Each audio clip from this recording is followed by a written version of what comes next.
عايد ايه حضرتك؟ اخدمك في ايه؟ الشيء آسف حضرتك، بدي قطر عندي تضاع في فين لما واخده؟ دماغي. طيب عايد ايه حضرتك دلوقتي لو سمحت؟ يا ابني مش اتصلت فيك من شوية؟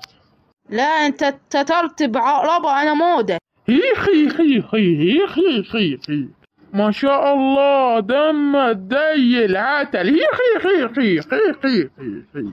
هو ايه اللي يضحك بكلامي ده لما واخده يا جدعان؟ ما تردوا عليا يا دي، انت اللي محضرش رايت حد ولا على فكرة انا شايفك. المهم يا خوادة، بقولك ايه، فين هو احنا مش اتفقنا ادي اخد الضرب منكم؟ مش انا يا عم الحاج، اللي وراك. فين اللي ورايا لما واخده؟ استغفر الله العلي العظيم على اشتال دي. لف بت يا عم الحاج وانت هتشوفه. لا لا لا لا، احنا مش طولنا اصحاب من شوية يا عم.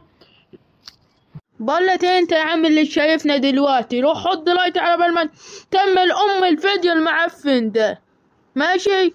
لا لا لا لا، انت عايزني الف عشان تضربني بقفايا؟ لا، الكلام ده ما يمشيش معايا. بتتخانقوا ليه بت يا رجالة؟ هو انتوا مش صحاب من بتاع 5 دقايق ولا كده؟ اضرب الله يا رمانة عشان سترت مش خايف على ابوك. هو احنا هندخل على شغل ده حبوشة ولا ايه؟ ما تخلط يلا انت وهو، عايدة انتبه بشغلي. تصدقوا بقى انكم ولاد ما تربتشوا؟ والله لو اديتولي واحد فيكم قفا على دماغه.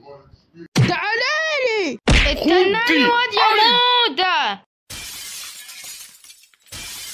مش عيب عليك تتوت بالتن ده وتتفرج على كرتون ده؟